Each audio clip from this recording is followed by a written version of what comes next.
Prophecy, prophecy, prophecy. When God's servants speak forth, the wise listen. Deuteronomy 18:22.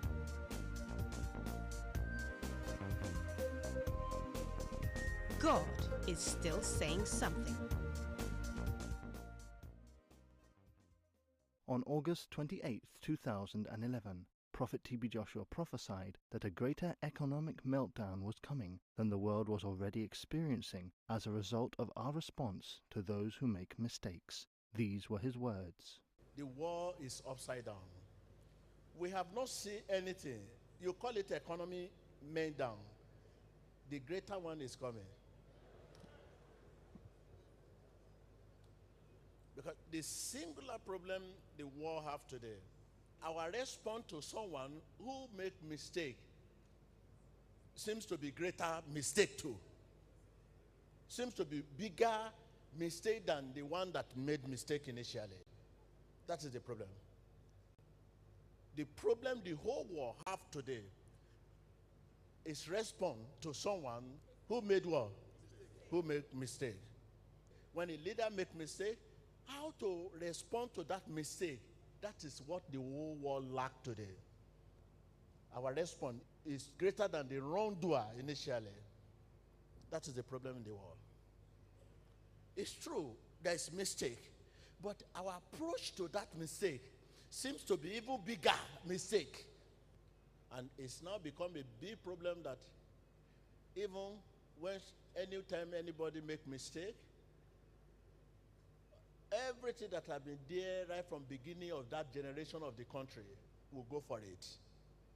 Those things that have been there before ever we are born, those things, ancient things that can never be done again and again, will go for it. So if you can handle this matter, how to respond to someone who make mistake, the world will be at peace. Our response to the wrongdoer, we are responsible to God, the judgment. That is it. Let us recall the prophetic message spoken by Prophet T.B. Joshua 3 years earlier on December the 28th, 2008, in which he forewarned the world of an impending long-term economic crisis that would force all to be humble and those with surplus to live modestly. These were his words. There will be economic crisis. You have to cut your coat according to your size. Those of you that have surplus, whatever you can do now to live moderate, the only way you can be saved if your treasure is in the hand of God. There will be economic crisis. It's coming and it's everywhere. You'll be forced to humble. Tell your neighbor, you will be forced to humble.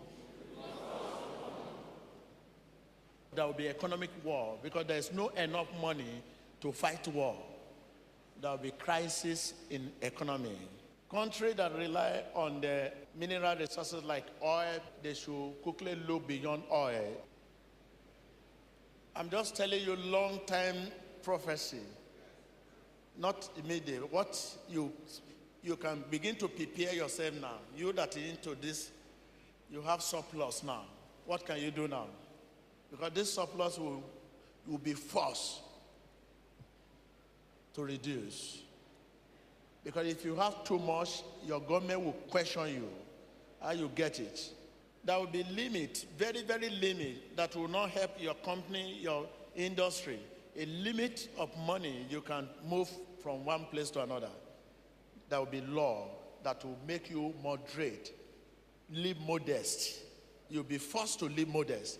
Because the law will come that will force you to live modest. There will be a limit of money you can move from one place to another. So you'll be forced. And that limit of money will not be enough to maintain your business. In order to regulate the crisis that will be, and that law will soon come.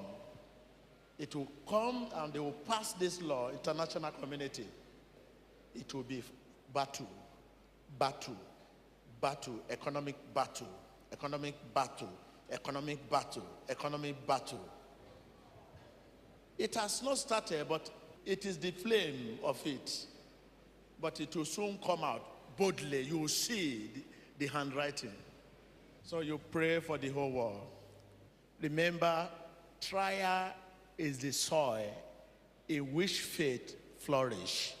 Tell your neighbor.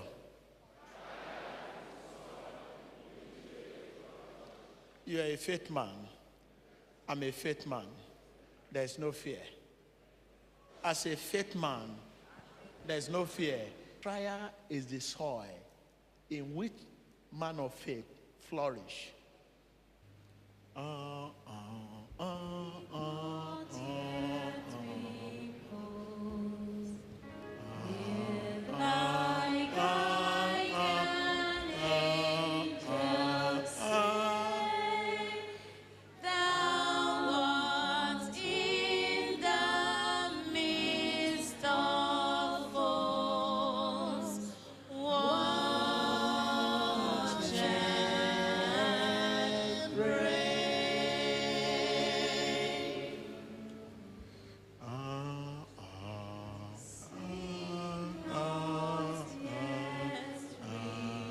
The guardian angel say,